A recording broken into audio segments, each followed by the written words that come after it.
بسم الله الرحمن الرحيم ولن تستطيعوا أن تعدلوا بين النساء ولو حرصتم فلا تميلوا كل الميل فتذروها كالمعلقة وإن تصلحوا وتتقوا فإن الله كان غفورا رحيما وإن يتفرقا يغن الله كلا من سعته وكان الله واسعا حكيما ولله ما في السماوات وما في الأرض ولقد وصينا الذين أوتوا الكتاب من قبلكم وإياكم أن اتقوا الله وإن تكفروا فإن لله ما في السماوات وما في الأرض وكان الله غنيا حميدا ولله ما في السماوات وما في الأرض وكفى بالله وكيلا. بارك الله لنا ولكم في القرآن العظيم ونفعنا وإياكم بالآيات وذكر الحكيم. ബഹുമാനമുള്ള മുഅ്മിനീങ്ങളെ, അല്ലാഹു സുബ്ഹാനഹു വ തആല നമ്മുടെ ജീവിതത്തിൽ വന്നുപോയ എല്ലാ പാപങ്ങളും പുറത്തു മാപ്പാക്കി തരുമാറാകട്ടെ. അല്ലാഹു നാളെ പരിശുദ്ധമായ ഖുർആനിന്റെ തണലിൽ സ്വർഗത്തിലെത്താനുള്ള ഭാഗ്യം നമുക്ക് എല്ലാവർക്കും നസീബാക്കി തരുമാറാകട്ടെ.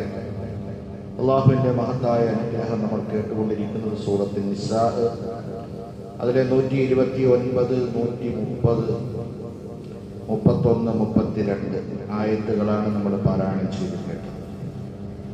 അല്ലാഹു സുബ്ഹാനഹു വ തആല ഖബൂൽ ചെയ്യുമാറാകട്ടെ. പറഞ്ഞു വന്ന വിഷയത്തിൻ്റെ തുടർച്ച തന്നെയാണ്, അഥവാ നമ്മുടെ കുടുംബ ജീവിതത്തിൽ, നമ്മുടെ ഇണകളുമായുള്ള നമ്മുടെ ജീവിതത്തിൽ വളരെ കൃത്യതയോടെ നാം പാലിക്കുകയും മനസ്സിലാക്കുകയും ചെയ്യേണ്ട വിഷയമാണ്. അല്ലാഹു സുബ്ഹാനഹു വ തആല പറയുന്നു, വലൻ തസ്തതീഉ അൻ തഅദിലു ബൈനൻ നിസാഇ വലൗ ഹറസ്തും. നിങ്ങൾ എത്ര തന്നെ ആഗ്രഹിച്ചാലും സ്ത്രീകളുടെ ഇടയിൽ അഥവാ ഭാര്യമാരുടെ ഇടയിൽ നിങ്ങൾക്ക് നീതി പുലർത്താൻ കഴിയുകയില്ല. എത്ര തന്നെ നിങ്ങൾ പരിശ്രമിച്ചാലും നീതി നിലനിർത്താൻ അല്ലെങ്കിൽ നീതി പുലർത്താൻ നിങ്ങളെ കൊണ്ട് കഴിയുകയില്ല. അതുകൊണ്ട് നിങ്ങൾ ഫലാ തമീലു കുല്ലൽ മൈൽ ഫതദറൂഹാ കൽ മുഅല്ലഖ. ഒരുവടിലേക്ക് മാത്രമായി പൂർണ്ണമായും നിങ്ങൾ ചാഞ്ഞ് മറ്റേ ഭാര്യയെ കെട്ടിയിടപ്പെട്ട നിലയിൽ നിങ്ങൾ കൈയൊഴിക്കരുത്. അതായത് ഒരാൾക്കൊന്നിലധികം ഭാര്യമാരുണ്ടെങ്കിൽ ആ ഭാര്യമാരുടെ ഇടയിലുള്ള വിഷയത്തെ സംബന്ധിച്ചാണ് പറയുന്നത്. ഒരു ഭാര്യയോട് മാത്രം പ്രത്യേകമായ മമതയും സ്നേഹവും, എന്നിട്ട് മറ്റേ ഭാര്യയെ പൂർണ്ണമായിട്ടും ജീവിതത്തിൽ നിന്ന് മാറ്റി നിർത്തുക, അവളെ കൈയൊഴിയുന്നത് പോലെ ആക്കി തീർക്കുക. അങ്ങനെ നിങ്ങൾ ചെയ്യരുത്. നിങ്ങൾ ആ വിഷയത്തിൽ സൂക്ഷിച്ചു കൊള്ളണം. ആദരവായ റസൂലുള്ളാഹി സ്വല്ലല്ലാഹു അലൈഹി വസല്ലമ തങ്ങളുടെ തിരുവചനം ഈ വിഷയത്തിൽ വളരെ ശ്രദ്ധേയമാണ്. അബൂ ഹുറൈറ റളിയല്ലാഹു തആല അൻഹു നിവേദനം ചെയ്യുന്ന ഹദീസിൽ കാണാം, നബി സല്ലല്ലാഹു അലൈഹി വസല്ലമ തങ്ങൾ പറഞ്ഞു, മൻ കാനത് ലഹു ഇംറഅതാനി ഫമാല ഇലാ ഇഹ്ദാഹുമാ. ഒരാൾക്ക് രണ്ട് ഭാര്യമാരുണ്ടായിരിക്കെ ഒരുവളിലേക്ക് മാത്രമായി ചായുകയും അവളിലേക്ക് മാത്രമായി തൻ്റെ ശരീരത്തിനെ പങ്കുവെക്കുകയും ചെയ്തുപോയ ഒരാൾ, ഒരു പുരുഷൻ, ജാഅ യൗമൽ ഖിയാമ, അവൻ ഖിയാമത്ത് നാളിൽ വരുന്നത്, അല്ലാഹുവിന്റെ ദർബാറിലേക്ക് അവൻ വരുന്നത്, വഅഹദു ശിഖൈനി സാഖിത്ത്, അവന്റെ ഒരു ഭാഗം തളർന്നവനായിട്ടായിരിക്കും അവൻ വരിക. മറ്റൊരു റിവായത്തിൽ കാണാൻ കഴിയും വശിഖുഹു മാഇലുൻ, ഒരു ഭാഗം ചരിഞ്ഞവനായിട്ടായിരിക്കും അവൻ നാളെ ഖിയാമത്ത് നാളിൽ വരിക എന്ന് ആദരവായ റസൂലുള്ളാഹി സ്വല്ലല്ലാഹു അലൈഹി വസല്ലം. അപ്പോ ഒന്നിലധികം ഭാര്യമാരുണ്ടെങ്കിൽ ആ ഭാര്യമാരുടെ ഇടയിൽ കഴിവിന്റെ പരമാവധി നീതി പുലർത്തണം എന്നാണ് ഈ ആയത്തിന്റെ താല്പര്യം. നേരെ മറിച്ച് വഇൻ തുസ്ലിഹു വതഖൂ, നിങ്ങൾ അവരോട് നല്ല നിലയിൽ നന്നായിട്ട് നിങ്ങൾ പെരുമാറുകയും ആ വിഷയത്തിൽ നിങ്ങൾ അങ്ങേയറ്റത്തെ സൂക്ഷ്മത പുലർത്തുകയും ചെയ്യുകയാണെങ്കിൽ ഫഇന്നല്ലാഹ കാന ഗഫൂറർ റഹീമ, അല്ലാഹു ഏറെ പൊറുക്കുന്നവനും കരുണാമയനുമാണ്. പിന്നെ എല്ലാം അല്ലാഹുവിന്റെ കയ്യിലാണ്. പക്ഷേ മനസ്സറിഞ്ഞ് ഒരാൾ 2 വിവാഹം കഴിച്ചു, നല്ല കാര്യം തന്നെയാണ്. ആ 2 വിവാഹം കഴിക്കുമ്പോൾ ആ 2 ഭാര്യമാരുടെ ഇടയിൽ കഴിവിന്റെ പരമാവധി നീതി പുലർത്താൻ വേണ്ടി പരിശ്രമിക്കുകയും അവരുടെ ഇടയിൽ നല്ല നിലയിൽ വർദ്ധിക്കുകയും ചെയ്യണം എന്നാണ് ഈ ആയത്തിന്റെ താല്പര്യം.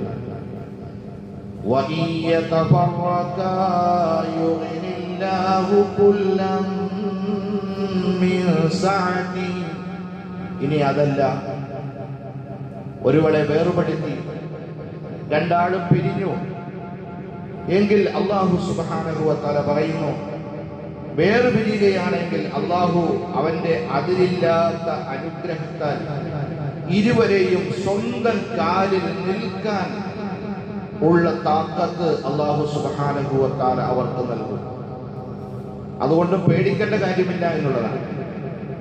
എന്നാലും നിങ്ങൾ എന്ത് ചെയ്യരുത്, ഒരുവളിലേക്ക് മാത്രമായി ചാഞ്ഞ് മറ്റുള്ളവരെ വെറുതെ വീട്ടിൽ കിട്ടിയിടപ്പെട്ടവളെ പോലെ ഒരു പരിഗണനയും കൊടുക്കാതെ നിങ്ങൾ ഇരിക്കരുത്. അങ്ങനെ ഒഴിയേണ്ട സാഹചര്യം വരികയാണെങ്കിൽ നിങ്ങൾ ഒഴിയിൽ. അങ്ങനെ ഒഴിഞ്ഞാൽ അതിന്റെ പേരിൽ നിങ്ങൾ വിഷമിക്കണ്ട. അല്ലാഹു സുബ്ഹാനഹു വ തആലയുടെ അനുഗ്രഹം അതിരില്ലാത്ത അനുഗ്രഹം, അതാണ് കുല്ലം മിൻ സഅതിഹി, അതിരില്ലാത്ത അനുഗ്രഹം അല്ലാഹു സുബ്ഹാനഹു വ തആല നിങ്ങൾ ഇരുവരിലേക്കും അല്ലാഹു ചൊരിഞ്ഞു നൽകുന്നതാണ്. വകാന അല്ലാഹു വാസിഅൻ ഹകീമ, അല്ലാഹു ഏറെ വിശാലതയുള്ളവനാണ്, അങ്ങേയറ്റത്തെ തത്വജ്ഞനും യുക്തിജ്ഞനുമാണ് അല്ലാഹു സുബ്ഹാനഹു വ തആല. അപ്പോൾ കുടുംബ വിഷയത്തിൽ നിങ്ങൾ അല്ലാഹുവിനെ സൂക്ഷിച്ചു കൊള്ളണം. ആളുകൾ പറയുന്നത്, അല്ലെങ്കിൽ ആളുകൾ എന്ത് പറയും, ആളുകൾ എന്താ വിചാരിക്കുക, ആളുകളെ അല്ല നമ്മൾ പരിഗണിക്കേണ്ടത്. പടച്ചവൻ ശ്രദ്ധിക്കുന്നുണ്ട്, റബ്ബിന്റെ കോടതിയിൽ ചോദ്യമുണ്ടാകും എന്ന ചിന്തയാണ് നമ്മുടെ ഓരോരുത്തരുടെയും ഹൃദയത്തിലേക്ക് വരേണ്ടത്. നോക്കൂ നിങ്ങൾ, തൊട്ടടുത്ത ആയത്തിൽ അല്ലാഹു സുബ്ഹാനഹു വ തആല പറയുന്നു, വലില്ലാഹി മാ ഫിസ് സമാവാതി വമാ ഫിൽ അർദ്, ആകാശ ഭൂമികളിലുള്ള സകലതും അല്ലാഹുവിൻ്റെതാണ്, അല്ലാഹുവിനുള്ളതാണ്. ആകാശങ്ങളിലും ഭൂമികളിലും ഉള്ള സകലതും അല്ലാഹുവിനുള്ളതാണ്. അതുകൊണ്ട് വലഖദ് വസ്സൈനല്ലദീന ഊതുൽ കിതാബ മിൻ ഖബ്ലികും, നിങ്ങൾ ശ്രദ്ധിച്ച് മനസ്സിലാക്കി, നിങ്ങൾക്ക് മുമ്പ് വേദഗ്രന്ഥം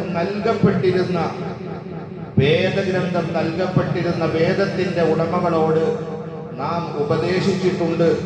വഇയ്യാകും, നിങ്ങളോടും ഇപ്പം നാം ഉപദേശിക്കുകയാണ്. എന്താണ്? അനിത്തഖുല്ലാഹ്, അല്ലാഹുവിനെ ഭയപ്പെട്ടോണം, അല്ലാഹുവിനെ സൂക്ഷിച്ചോണം. ഞാൻ ഇത് തന്നെയാണ് മുമ്പ് തൗറാത്തും ഇഞ്ചീലും സബൂറും ഇങ്ങനെയുള്ള തുടങ്ങിയ വേദഗ്രന്ഥങ്ങൾ നൽകിയ മുഴുവൻ സമൂഹത്തിനോടും സമുദായത്തിനോട് ഞാൻ പറഞ്ഞതും നിങ്ങളോട് ഇപ്പം ഞാൻ പറയുന്നതും ഒരേ ഒരു വാക്ക്, ഇത്തഖുല്ലാഹ്, നിങ്ങൾ അല്ലാഹുവിനെ സൂക്ഷിച്ചു കൊള്ളണം, അല്ലാഹുവിനെ സൂക്ഷിച്ചു കൊള്ളണം, അല്ലാഹുവിനെ സൂക്ഷിച്ചു കൊള്ളണം. വഇൻ തക്ഫുറൂ, ഇനി നിങ്ങൾ അല്ലാഹുവിനോട് നന്ദികേട് കാണിക്കുകയാണെങ്കിൽ, അല്ലാഹുവിൽ നിങ്ങൾ അവിശ്വസിക്കുകയാണെങ്കിൽ, പടച്ചവനൊന്നുമില്ല, ഒരു ചുക്കും സംഭവിക്കാനില്ല. കാരണം ആകാശ ഭൂമികളിലുള്ള സകലതിന്റെയും ആധിപത്യം അല്ലാഹുവിന്റെ കയ്യിലാണ്, സകലതും അല്ലാഹുവിന്റെ കയ്യിലാണ്, അവനുള്ളതാണ്. ഇനി നിങ്ങൾ നിഷേധിയായി മാറിയാൽ, അല്ലെങ്കിൽ നിങ്ങൾ നന്ദികേട് കാണിച്ചാൽ, അല്ലെങ്കിൽ നിങ്ങൾ അവിശ്വാസിയായി മാറിയാൽ അള്ളാഹുവിന് ഒന്നും സംഭവിക്കാനില്ല. വകാനല്ലാഹു ഗനിയ്യൻ ഹമീദ. അള്ളാഹു സുബ്ഹാനഹു വ തആല ഗനിയാണ്. അള്ളാഹു ആരെയും ആശ്രയിക്കുന്നവനല്ല. മാത്രമല്ല ഹമീദ, അള്ളാഹു ഈ പ്രപഞ്ചത്തിൽ സുദീർഘനാണ്. അവനെന്നും വാഴ്ത്തപ്പെട്ടവനും സ്തുതിക്കപ്പെട്ടവനുമാണ്. അപ്പോ തഖ്വയില്ലാതെ, സൂക്ഷ്മതയില്ലാതെ, അതുപോലെ നന്ദികേട് കാണിക്കുന്നുവെങ്കിൽ അതുകൊണ്ടിട്ടൊന്നും അള്ളാഹുവിന് ഒന്നും സംഭവിക്കാനില്ല. ഇതൊക്കെ വേണമെങ്കിൽ നിങ്ങൾക്ക് വേണമെങ്കിൽ ചെയ്തോളൂ, നിങ്ങൾക്ക് ഇതിന്റെ പ്രയോജനം വേണമെങ്കിൽ നിങ്ങൾ ചെയ്തുകൊള്ളില്ല എന്നാണ് ഈ ആയത്തിന്റെ ധ്വനി. അള്ളാഹു മനസ്സിലാക്കാൻ തൗഫീഖ് നൽകുമാറാകട്ടെ. ആ ആയത്തിൽ തൊട്ടടുത്ത് തന്നെ വീണ്ടും അള്ളാഹു ആ വാക്ക് ആവർത്തിക്കുകയാണ്. വലില്ലാഹി മാ ഫിസ് സമാവാതി വമാ ഫിൽ അർള്. തീർച്ചയായും ആകാശഭൂമികളുള്ള സകലതും അള്ളാഹുവിനാണ്. വഖഫാ ബില്ലാഹി വക്കീല.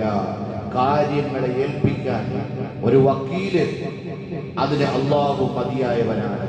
കാര്യങ്ങൾ ഏൽപ്പിക്കാൻ അള്ളാഹു മതിയായവനാണ്. വേറെ മറ്റുള്ളവരുടെ മുന്നിൽ കാര്യങ്ങൾ ഏൽപ്പിക്കുന്നതിനേക്കാൾ കാര്യങ്ങൾ ഏൽപ്പിക്കാൻ അള്ളാഹു മതിയായവനാണ്. നോക്കൂ നിങ്ങൾ, ഈ രണ്ട് ആയത്തിൽ, ചെറിയ രണ്ടായത്താണ്, ഈ രണ്ടായത്തിൽ 3 തവണയാണ് അല്ലാഹു സുബ്ഹാനഹു വ തആല അവന്റെ ആധിപത്യവും അവന്റെ പ്രതാപവും അവനെ സംബന്ധിച്ച് അല്ലാഹു പറഞ്ഞത്. വലില്ലാഹി മാ ഫിസ് സമാവാതി വമാ ഫിൽ അർദ്, വലില്ലാഹി മാ ഫിസ് സമാവാതി വമാ ഫിൽ അർദ്, വലില്ലാഹി മാ ഫിസ് സമാവാതി വമാ ഫിൽ അർദ്.